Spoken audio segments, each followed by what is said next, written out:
오늘의 하늘 말씀은 제1성서의 창세기와 제2성서의 로마서입니다. 먼저 창세기 50장 15절에서 21절을 읽겠습니다. 요셉의 형들은 아버지가 돌아가시자 어쩌면 요셉은 우리가 미워 우리에게 당한 온갖 억울함을 안 갚음할지도 모르겠다 하면서 요셉 앞에 나가 빌었다. 아버지께서는 세상 떠나시기 전에 당신의 말씀을 요셉에게 전하라 하시면서 이렇게 분부하셨습니다. 형들이 악의로 한 일이건 어떻게 마음을 잘못 먹고 한 일이건 못한 짓을 한 것을 용서해 주어라. 내 아비를 돌보시던 하나님의 종들이 비록 악의에 찬 일을 했지만 용서해 주어라. 요셉은 이 말을 들으며 울었다. 형들도 울며 그 앞에 조아렸다. 이제 우리를 종으로 삼아다오. 두려워하지들 마십시오. 내가 하나님 대신 벌이라도 내릴 듯 싶습니까? 하면서 요셉은 이렇게 말하였다. 나에게 못할 짓을 꾸민 것은 틀림없이 형들이요. 하지만 하나님께서는 도리어 그것을 좋게 꾸미시어 오늘날 이렇게 뭇백성을 살리시지 않았습니까? 그러니 이제 두려워하지들 마십시오. 내가 형들과 형들의 어린 것들을 돌봐드리리다. 이렇게 위로하는 요셉의 말을 들으며 그들은 가슴이 터지는 듯 하였다. 이어서 로마서 14장 1절에서 8절 말씀을 읽겠습니다. 믿음이 약한 사람이 있거든 그 잘못을 나무라지 말고 반가이 맞으십시오. 어떤 사람은 믿음이 있어서 무엇이든지 먹지만 믿음이 약한 사람은 채소밖에는 먹지 않습니다.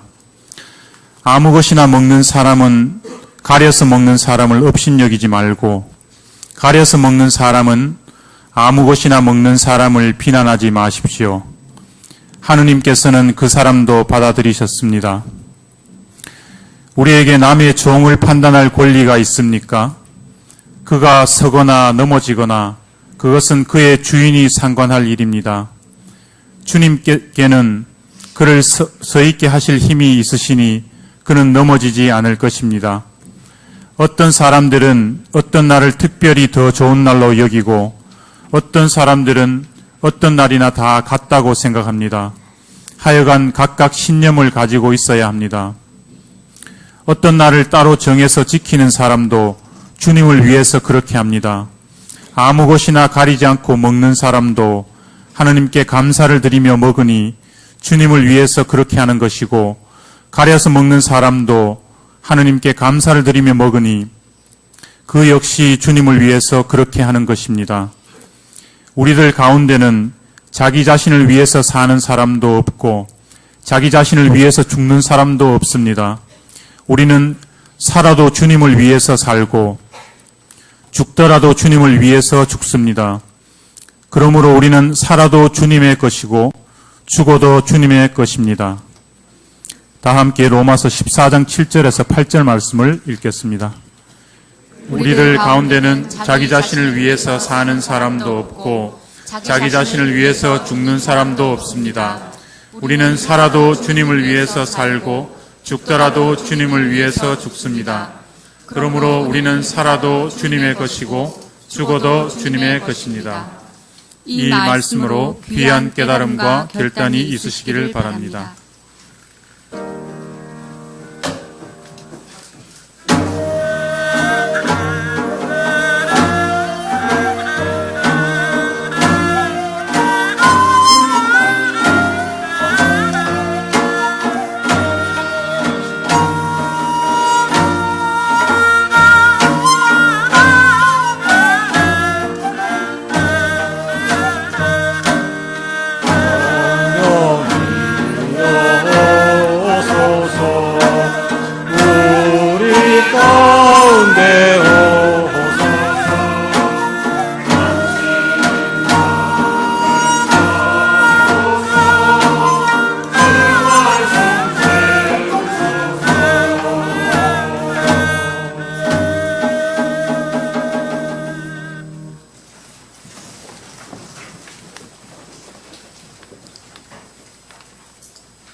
말씀을 귀로 들으시기 바랍니다.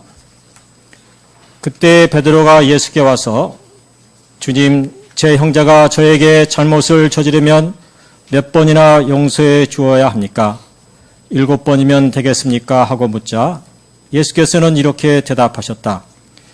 7번뿐만 아니라 7번씩 70번이라도 용서하여라.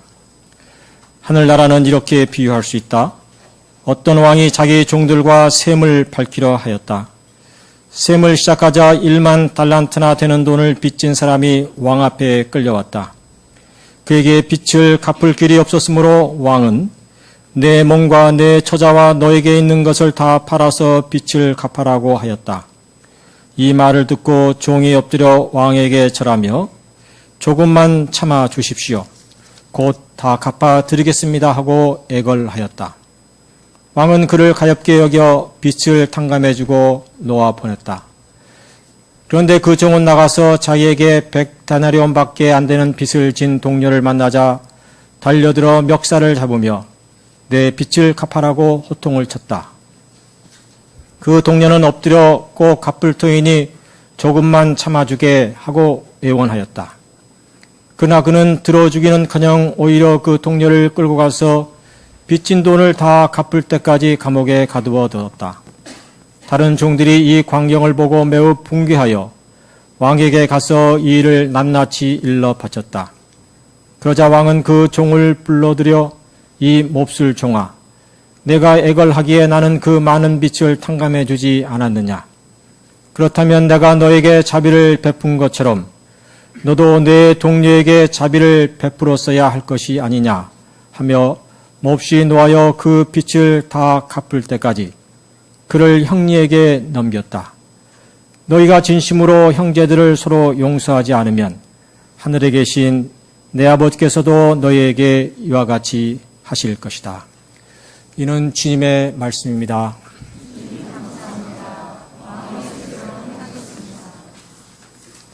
주시 바랍니다.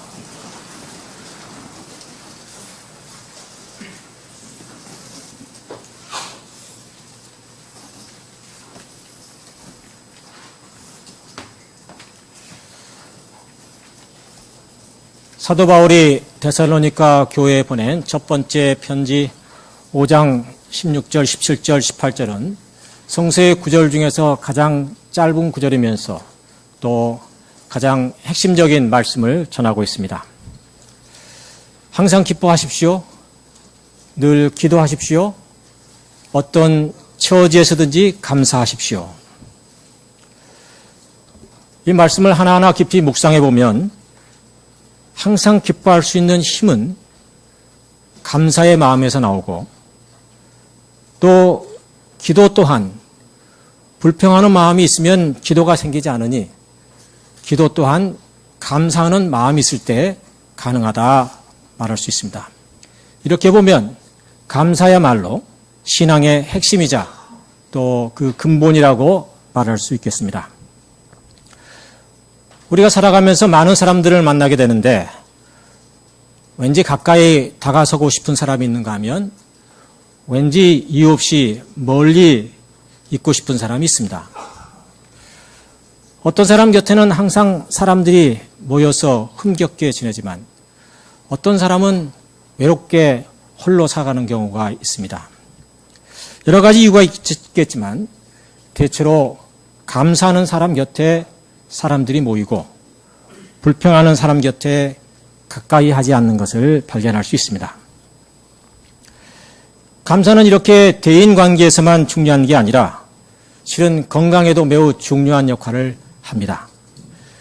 뇌과학자들은 감사하는 마음을 가질 때 뇌 좌측에 있는 긍정의 전두피질이 활성화되면서 스트레스를 완화시켜주고 행복감을 불러일으킨다고 말합니다.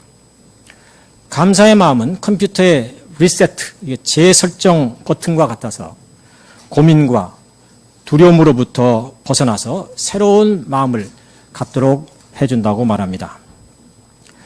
감사의 과학이란 책을 집필한 로버트 에몬스 교수는 생리학적으로 감사는 분노나 화, 후회 등 불편한 감정들을 덜 느끼게 할 뿐더러 훨씬 활동적이고 매사에 적극적이며 열정적이며 주위 사람들과도 친밀감을 갖게 한다고 말합니다.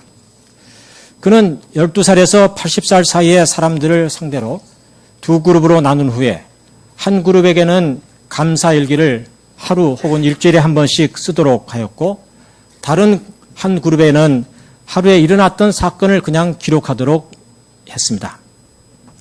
한 달 후에 중대한 차이가 발생했는데, 감사일기를 쓴 사람 4분의 3은 행복지수가 높게 나타났고, 수면이나 일, 운동 등에서 더 좋은 성과를 가져왔습니다. 그저 마음으로 감사했을 뿐인데 뇌의 화학구조와 호르몬이 변하고 신경 전달 물질들이 바뀐 것입니다. 우리가 사랑하면 그걸 감출 수 없다고 말합니다. 왜냐하면 사랑하는 사람은 그 얼굴에 모든 게 드러납니다. 그리고 뭔가를 자꾸 주고 싶어 하죠. 이렇게 보면 사랑과 감사는 한 뿌리에서 나온 것임을 알 수 있습니다. 비싼 보약이나 맛있는 음식 사 먹으려고 이것저것 헤매는 대신에 하루를 감사해 잠자리에 들기 전에 감사일기를 쓰는 것이 훨씬 건강에 도움이 된다고 하는 것이 목사의 얘기가 아니라 과학자들의 얘기입니다. 감사나 불평은 많이 보면 하나의 습관입니다. 불평하는 습관이 있는 사람은 어떤 좋은 환경에서도 꼭 한두 가지 불평의 조건을 찾아내고, 감사하는 습관을 가진 사람은 어떤 나쁜 환경에서도 꼭 한두 가지 좋은 감사의 조건을 찾아냅니다. 의도적으로 매 순간 감사하는 훈련을 하시기 바랍니다. 시간이 날 때마다 명상을 하시면서 명상 제목, 지금 내가 감사해야 할 제목 3가지 찾아내기, 이런 훈련을 계속적으로 한다면 여러분은 누군가가 불과 1개월도 지나지 않아서 왜 그렇게 좋은 일만 있어? 얼굴이 왜 이렇게 싱글벙글이야? 라고 얘기할 것입니다. 감사에도 상대적 감사가 있고 절대적 감사가 있습니다. 상대적 감사는 다른 사람들의 비교 속에서 나오는 감사입니다. 그런데 비교의 대상을 항상 자기보다 더 큰 불행을 겪거나 낮은 지위에 있는 사람만 삼는다면 이 사람의 감사도 그치지 않을 것입니다. 그러나 사람에게 자기보다 더 나은 사람들과 비교하게 되는 경우도 생기고, 더욱이 부당한 방식으로 부와 세상 권세를 누리는 사람들을 보면 분노가 치밀게 되니 자연히 감사하는 마음이 사라지게 됩니다. 이것은 상대적 감사가 갖는 약점입니다. 이에 반해서 절대적 감사는 하나님과 나 사이의 관계 속에서 나오는 감사입니다. 그건 나는 그냥 이 세상에 우연히 태어난 것이 아니라 하나님의 부름을 받고 태어났다는 자각 속에서 나오는 감사입니다. 여러분이 엄마의 뱃속에서 잉태되는 그 순간을 한번 생각해 보십시오. 거기에는 여러분의 인생이 어디로 갈지 수만 개의 길이 놓여져 있었습니다. 그나 뱃속에서 9개월 동안 자라고 또 어느 가정에 태어나면서부터 여러분에게는 당신만에게 주어지는 독특한 길이 생겨납니다. 이것을 세상에서는 운명이라고 부르고 성서에서는 섭리라고 부릅니다. 저는 이것을 섭리라고 부르고자 합니다. 왜냐하면 운명으로 해석하는 순간 내 안에 갖고 있는 긍정적 창조성이 침해를 받기 때문입니다. 물론 우리는 언제, 어디서, 누구로부터 태어날지에 대한 선택권은 없습니다. 그러기에 운명 혹은 숙명이라고 부를 수 있을 것입니다. 그러나 그 길에 있어서 내가 어떻게 대처하느냐에 따라서 나의 삶은 전혀 달라질 수 있습니다. 같은 유전자에 같은 날에 같은 부모 밑에서 태어난 쌍둥이를 할지라도 전혀 다른 삶의 길을 걸어가는 것은 운명이 아닌 그 사람의 각자의 삶의 태도가 그 사람의 길을 만들어 가기 때문입니다. 우리 인간은 누구나 자신의 운명을 벗어날 자유와 창조성이 주어져 있습니다. 이것을 성서에서는 우리 인간은 하나님의 형상을 띠고 태어났다, 이렇게 말하는 것입니다.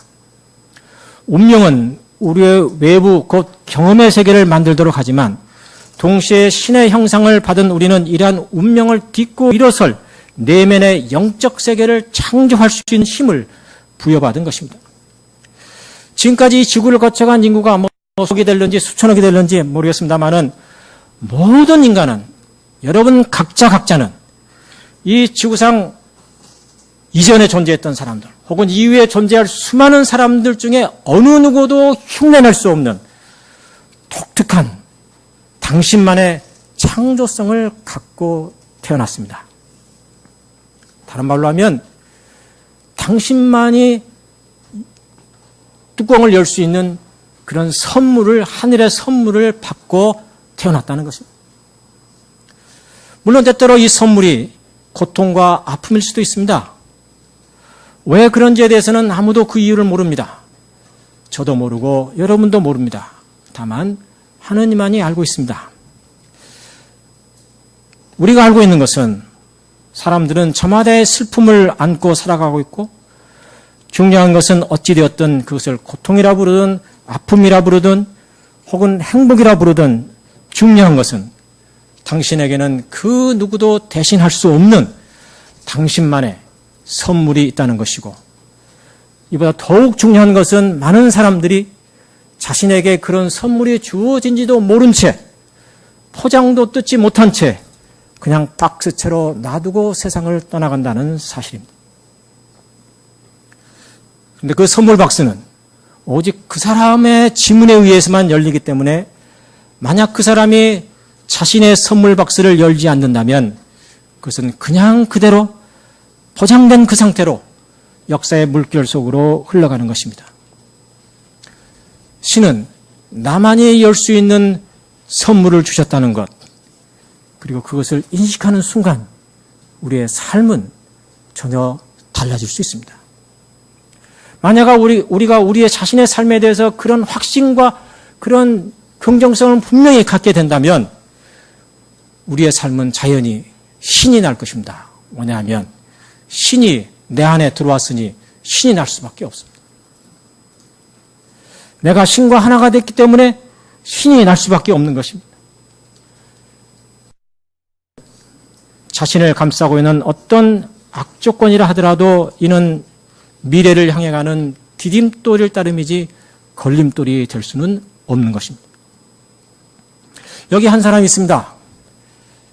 그는 위에 배다른 형들이 10명이나 되었지만 아버지는 돌아간 아내의 첫사랑을 잊지 못해 유독 그만을 사랑했고, 그는 그 누구보다도 꿈 많고 행복한 어린 시절을 보냈습니다.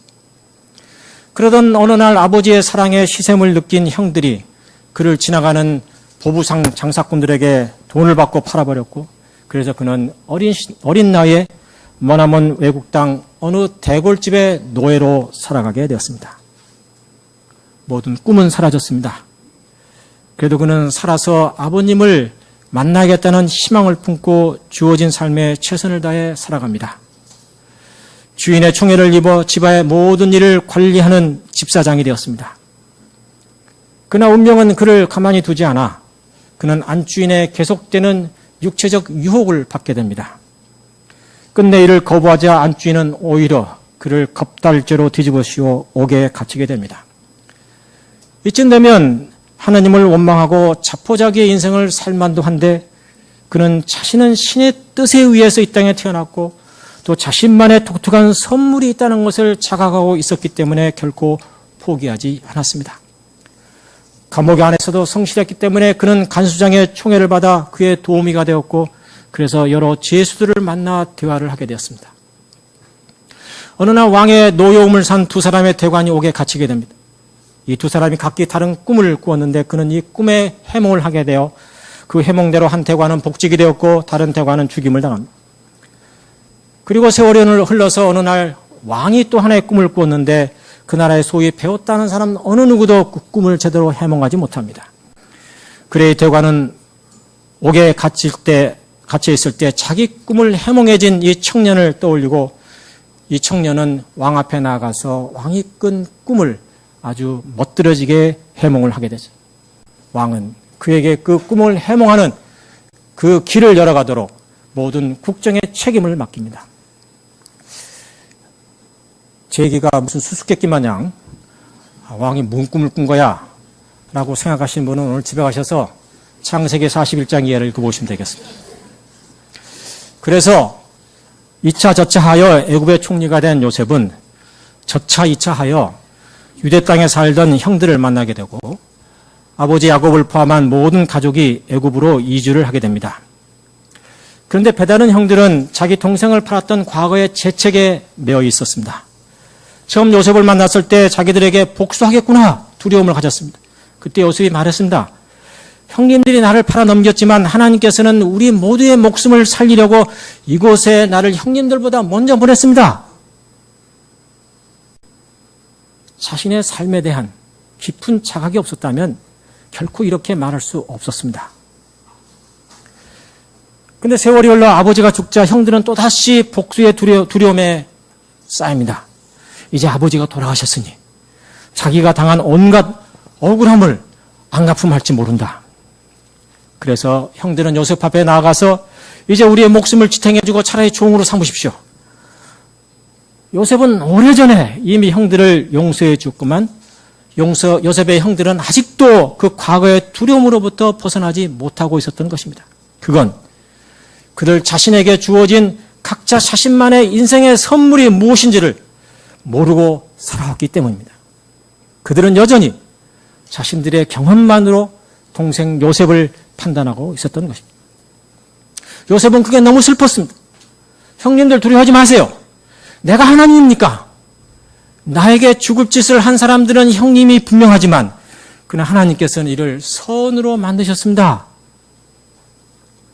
요셉이 만약에 비교 속에서 나오는 상대적 감사를 추구하는 사람이었다면 형들을 용서할 수는 있었겠지만 이 순간 이렇게 말할 수는 없었을 것입니다. 대신 형님들 염려하지 마세요. 쓰라린 과거 노예로 살았던 고통과 감옥에 갇혔던 억울함을 느끼는 정말 어렵지만 저는 형님들에게 복수할 마음이 없습니다. 복수한다고 제 과거가 돌아오겠습니까? 그러니 걱정하지 마세요. 전 힘들지만 이미 과거를 잊기로 했고 마음으로 이미 용서했습니다. 요셉이 상대적 감사를 추구하는 사람이었다면 이렇게 말했을 것입니다. 그러나 요셉은 용서의 주체를 자기라는 단어를 한 단어도 사용하지 않습니다. 자기라는 단어가 삭제된, 아니 오히려 자신의 불행을 이용하여 하나님께서 선을 하셨다고 하는 하나님 주체의 역사 고백을 하고 있는 것은 절대 감사, 하늘로부터 받은 자기 선물에 대한 깊은 인식과 자각이 있었기 때문입니다. 그는 과거의 쓰라린 역사가 오히려 이 선물을 펼쳐 보이도록 하기 위한 하나의 섭리의 과정임을 고백한 것입니다. 하늘 은총의 깨달음이요 거룩함에 대한 깨달음입니다. 미래에 대한 열려진 확신, 경험의 축적이라는 자아로부터의 해방, 그리고 하나님의 사람이라는 자유혼의 철저한 자각 속에서 어떤 처지에서든지 감사하는 절대 감사가 형성이 되고 이 절대 감사의 샘을 통해서 용서의 샘물이 흘러나오는 것입니다. 예수님 당시의 율법은 3번까지의 용서를 말했습니다. 3번이요? 여러분 자식이 똑같은 실수를 3번이나 했는데 3번 다 용서할 수 있는 사람이 있다면 저는 그분 앞에 가서 큰절을 하겠습니다. 3번 정말 어렵습니다.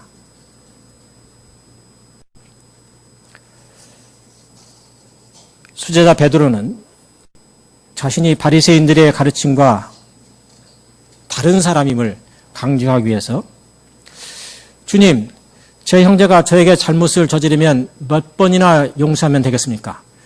7번이면 되겠습니까?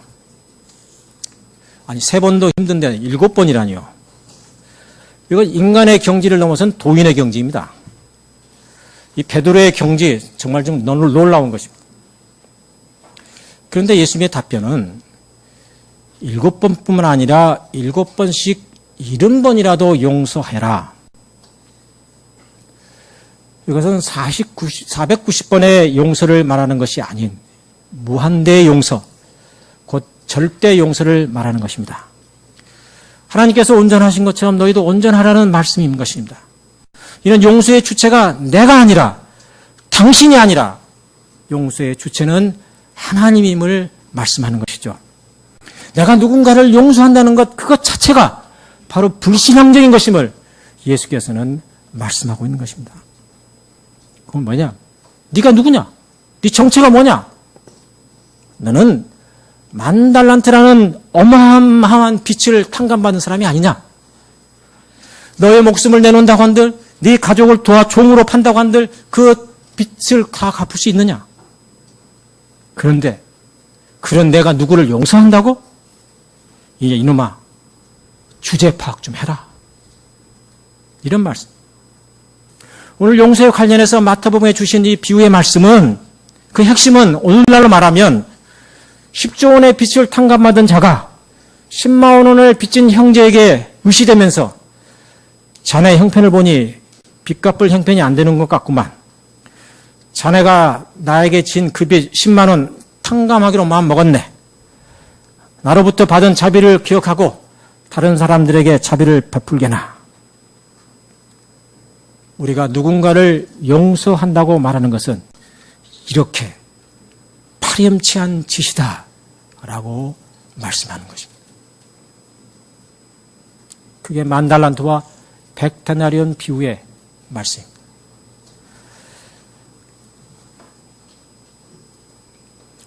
물론 우리가 용서를 얘기할 때에 개인과 개인 사이에 일어나는 고통과 용서의 문제와 집단과 집단, 특히 국가 권력이 개입된 이 집단 고통에 대해서 용서는 달리 접근해야 합니다. 스티븐 체리라는 신학자가 쓴 용서라는 고통의 제목의 책이 있습니다. 본래 제목은 힐링 에이고니입니다. 분노를 통한 치유라고 하는 것이 보다 정확한 번역입니다. 이 책은 집단 피해자들에게 용서를 강요하지 말라는 것입니다. 왜냐하면 상처와 피해는 부당한 권력을 통해 일어났기 때문입니다. 5.18 광주항쟁의 피해자들에게 전두환을 용서하라고 강요하지 말라는 것이고, 세월호 유가족들에게 이제는 모두 잊고 용서하고 일상으로 돌아가자고 요구하지 말라는 것입니다. 특히 신을 빙자해서 국가 권력의 피해자들에게 용서를 말하는 것은 성서뿐만 아니라 예수 말씀에 대한 곡해라는 것입니다. 의외라고 생각할지 모르지만 구약 성서와 마찬가지로 신약 성서도 분노를 적대시하지 않는다.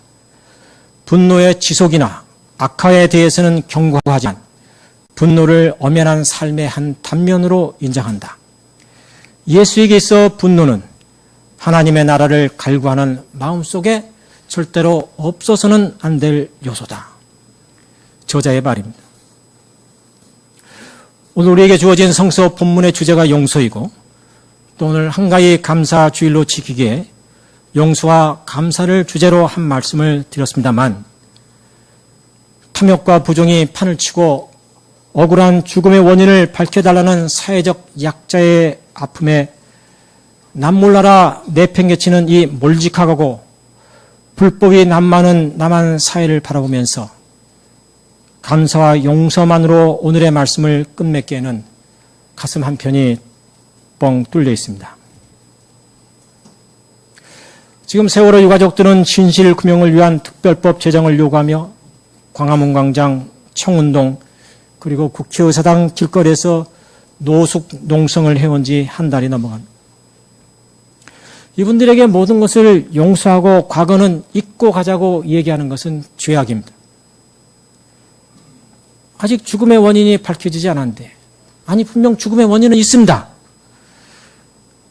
SNS상을 통해 드러난 여러 수십 개의 동영상들을 보면 누가 이 참사를 일으켰는지에 대해 금방 알 수 있습니다. 국정원과 청와대가 여기에 어떻게 관여했는지에 대해서도 여러 가지 이견들은 있지만, 그러나 분명한 것들은 거기에 있습니다. 이 모든 것을 덮고 가자고 하는 것은 역사에 대한 반역이자 진실을 향해 침을 뱉는 인간 모독이요 짐승의 짓입니다. 불과 이틀 전 우리는 지금 청와대 권력이 무슨 일을 꾸미고 있는지 분명히 보았습니다. 지난 대선에서 원세훈 전 국정원장에 의한 선거 개입의 불법성이 10만 건이 넘는 트위터 글로 증거물로 뻔히 있는데도 불구하고 권력형 해바라기 이병균 부장판사는 정치에는 개입한 것은 맞지만 대선에는 개입하지 않았다는, 사람을 죽인 것은 맞지만 살인은 하지 않았다는, 술을 먹은 건 맞지만 음주운전은 아니라고 하는 회계망측한 논리로 그에게 무죄를 선고했습니다. 같은 판사는 1년 전에 서울시 야당 의원이 다른 사람의 트위터 글을 한 번 리트위트했는데 이것을 선거법 위반으로 유죄 판결을 내려서 의원직을 박탈시켰던 당사자입니다. 결국 이병균 판사는 작은 도둑은 엄하게 다스리지만 큰 도둑과는 한패가 되겠다고 공적으로 선언을 한 것입니다. 오죽하면 동료 김동진 부장판사가 법원 내부 게시판에 법치주의는 죽었다라는 글을 게시하고 이번 원세훈 무죄 판결은 이병균 판사가 고등법원 부장판사 승진 심사를 목전에 두고 1심 영달을 위한 사심의 판결이라고 비난하고 법치주의의 죽음이라고 공개적으로 얘기를 했을까요? 오죽했으면 동료마저 옷벗을 각오를 하고 이렇게 작심하고 글을 올렸을까요? 그러자 민심의 동료와 자기 양심에 찔린 대법원장은 이를 3시간 만에 직권으로 삭제했습니다. 손바닥으로 해를 가릴 수 있을까요? 겨울의 추위로 광화문 농성장에 사람이 모여지지 않는다고 해서 진실이 묻혀질까요? 70년도 안 되는 우리의 반쪽 역사에서 독재 권력에 의해 법치주의가 죽었던 적이 한두 번이 아니죠. 말이 상권 분립이지 삼권 일치입니다. 오죽했으면 변호사 출신 노무현 대통령이 대통령 되자마자 평검사들을 향해 우리 한번 제대로 토론 한번 해보자고 와이셔츠를 손배를 걷었을까요? 전 그때 이거 뭐 좀 대통령이 지나친 거 아니야? 라고 생각했습니다만 그가 당한 변호사로서의 얼마나 그 수많은 불법과 부정을 보았기 때문에 그렇게 얘기했을까요? 민주주의의 최후 보루인 법치주의가 무너진 이 남한사회의 종착점은 어디일까요? 지금 여러분과는 직접 관계가 없다고 해서 모른 체 하면 그게 그냥 사라질까요? 아니면 몰래 뒤돌아와 여러분의 뒤통수 정수리를 가격할까요? 경제지상주의와 복지를 외치면서 대기업과 부자들에 대한 징수 대신에 담뱃값, 주민세, 자동차세 대폭 인상을 통해 세수를 채우려는 얄팍한 꼼수의 끝은 어디일까요? 원세훈 전 국정원장 판결 날짜에 맞춰서 이를 발표하는 것은 우연일까요? 아니면 여론의 장난일까요? 하나님 나라는 도둑같이 그 때를 알 수 없이 오지만 그렇다고 그냥 오지는 않습니다. 여인이 밀가루와 누룩을 섞어 반죽을 만들어야 하는 것이고 누군가는 주인 몰래 겨자씨를 밭에 뿌리는 저항이 있어야 하는 것입니다. 그러기 위해서 우리는 그날을 준비해야 하는 것이고 그 준비 중에서 가장 우선시되고 근본적인 것은 우리들 각자가 먼저 하나님의 특별한 선물을 갖고 이 세상의 번업을 받은 인류 역사에 단 한 명, 유일무이한 사람이라고 하는 것을 깨닫는 것입니다. 그래서 신의 은총이 무엇인지, 그래서 요새 마냥 역사 섭리에 대한 자기 고백을 고통을 통해서, 고난을 통해서 할 수 있어야 하는 것입니다. 그때 우리는 이런 조건에 감사하고 저런 순간에 용서하는 상대성을 뛰어넘어 어떤 조건에도 감사하고 어느 순간에도 용서하는 절대성의 경지에 도달할 수 있을 것이고 그때 하나님의 나라는 이미 우리 안에서부터 시작하고 있는 것입니다. 조금 이따 우리가 성찬의 예식을 갖겠습니다마는 성찬의 예식은 단지 예수와 제자들이 나누었던 마지막 저녁 식사를 반복함에 있는 것이 아니라 예수께서 꿈꾸었던 정의와 평등과 평화 그리고 용서의 하나님 나라를 그 꿈을 나누기 위함인 것입니다. 주님께서 꾸셨던 그 꿈을 맞아들이기 위해서 우리의 마음을 비고 침묵 가운데 기도하겠습니다.